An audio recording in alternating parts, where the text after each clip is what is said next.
Hello, this is the first video in my Federal Aviation Regulations studying for the private pilot certificate. And the first regulation I'm going to be going over is 21.181, which is about how long airworthiness certificates last. Let's get into it. This is the entire regulation here. Let me turn me off for a second. This regulation has 3 parts, and one of the parts has got a lot more meat to it than the other ones. A is the biggest part of 14 CFR 21.181, and it's the meatiest part, and everything else is smaller except for, the last part of A, which is 4, which is the meatiest part of the meatiest part. I'm not going to read all this whole thing. We're going to break it down piece by piece. So, unless sooner surrendered, suspended, revoked, or a termination date is otherwise established by the FAA, airworthiness certificates are effective as follows. A lot of words there. You probably know what that's talking about, but basically means this. If your airworthiness certificate hasn't been taken away by the FAA, it's still good. But there's more. Standard airworthiness certificates, special airworthiness certificates, primary category, and airworthiness certificates issued for restricted or limited category aircraft are effective as long as maintenance, preventative maintenance, and alterations are performed in accordance with Part 43 and Part 91 of this chapter 14, and the aircraft are registered in the United States. Essentially what this means, airworthiness certificates are still good as long as maintenance and changes to the aircraft have been done correctly based on parts 43 and 91. So you just need to reference parts 43 and 91 to know if maintenance, preventative maintenance, and alterations comply with it. Here is A2. A special flight permit is effective for the period of time specified in the permit. Very simple. A special flight permit shows the expiration date. Here it is, right here. Expiry January 31st of 2001. And it says it right there on the special airworthiness certificate. Very simple. Next part. A3. A special airworthiness certificate in the light sport category is effective as long as the aircraft meets the definition of a light sport aircraft, the aircraft conforms to its original configuration except for those alterations performed in accordance with an applicable consensus standard, and authorized by the aircraft's manufacturer or a person acceptable to the FAA. The aircraft has no unsafe condition and is not likely to develop an unsafe condition. And the aircraft is registered in the United States. What does this mean? For a light sport special airworthiness certificate to be valid, the aircraft has to actually be a light sport aircraft.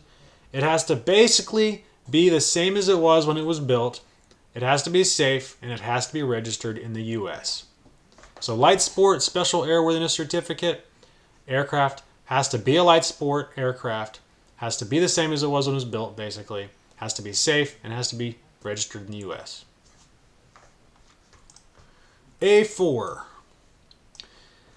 An experimental certificate for research and development showing compliance with regulations, crew training, or market surveys is effective for 1 year after the date of issue or renewal, unless the FAA prescribes a shorter period. The duration of an experimental certificate issued for operating amateur-built aircraft, exhibition, air racing, operating primary kit-built aircraft, or operating light sport aircraft is unlimited, unless the FAA establishes a specific period for good cause.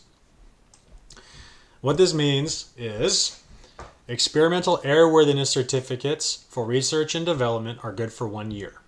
They can be renewed for 1 year as long as you comply with the regulations, do the right crew training, and get good results from the market surveys.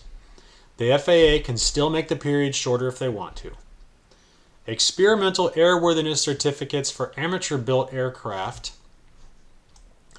and light sport aircraft are always good and won't expire unless the FAA wants to take it away.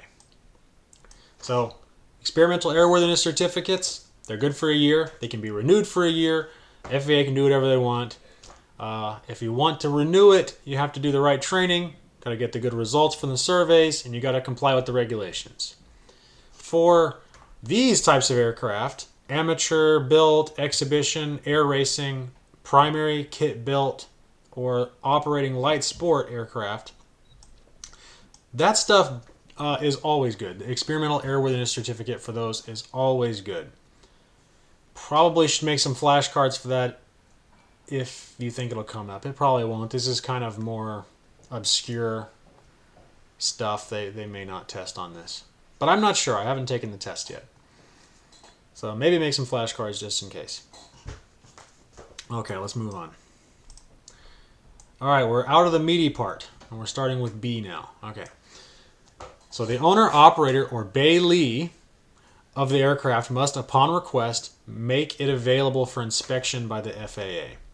Okay, so we know who the owner is, this guy who owns it. We know who the operator is going to be, it's the pilot. What is a bailee? And the other stuff is pretty self-explanatory, but I wrote it down anyway. I broke it down anyway for you. So you have to show the FAA the airworthiness certificate when they ask. If you're the owner, the pilot, or someone who is storing the aircraft. That's what a bailee is somebody who is holding or storing something, you know, and it doesn't necessarily have to be for collateral like you might expect for like bail, but it's just anyone who's holding or storing it for someone else. So if your neighbor asks you to store the airplane in your garage for him, and the FAA comes by, they can ask you to see the airworthiness certificate, and since you're storing it, you have to show it to them. Even though it's not your airplane, and even though you may not be a pilot, you still have to show it to them. Okay, and here's the last part. Oh no, where's that going? Here's the last part. Upon suspension, revocation, or termination by order of the FAA of an airworthiness certificate, the owner, operator, or bailee of an aircraft must, upon request, surrender the certificate to the FAA. If the FAA takes your airworthiness certificate away, you have to give it to them if they ask for it. So the only thing that would be tricky here is the if they ask for it part. If they ask you to. So if they revoke it, suspend it, terminate your airworthiness certificate, and they don't ask you for the certificate, this wording suggests that you can keep it. So if they ask you for the certificate, you have to give it to them. That's basically the only little hard part of that. Okay, so let's look at the entire thing simplified here. I'll make myself smaller in the corner to get out of your way. I don't know if that's done. There we go. Okay. So the whole thing together. 21.181 simplified. If your airworthiness certificate hasn't been taken away by the FAA, it's still good. But there's more to know. Airworthiness certificates are still good as long as maintenance and changes to the aircraft have been done correctly, meaning they comply with parts 43 and 91. A special flight permit shows its expiration date. If you have a special flight permit, you know your expiration date. It is on it. For a light sport special airworthiness certificate to be valid, the aircraft has to actually be a light sport aircraft. It has to be basically the same as it was when it was built. It has to be safe, and it has to be registered in the U.S. Experimental airworthiness certificates for research and development are good for 1 year. They can be renewed for 1 year as long as you comply with the regulations. Do the right crew training and get good results from market surveys. The FAA can still make the period shorter if they want to, however. So just remember that FAA has got. For amateur built aircraft and light sport aircraft and the other ones like the kit built stuff, I don't have it written here. These experimental airworthiness certificates are always good and will not expire unless the FAA wants to take it away again. You have to show the FAA the airworthiness certificate when they ask, if you're the owner, the pilot, or someone who is storing the aircraft. And lastly, if the FAA takes your airworthiness certificate away, you have to give it to them if they ask you to.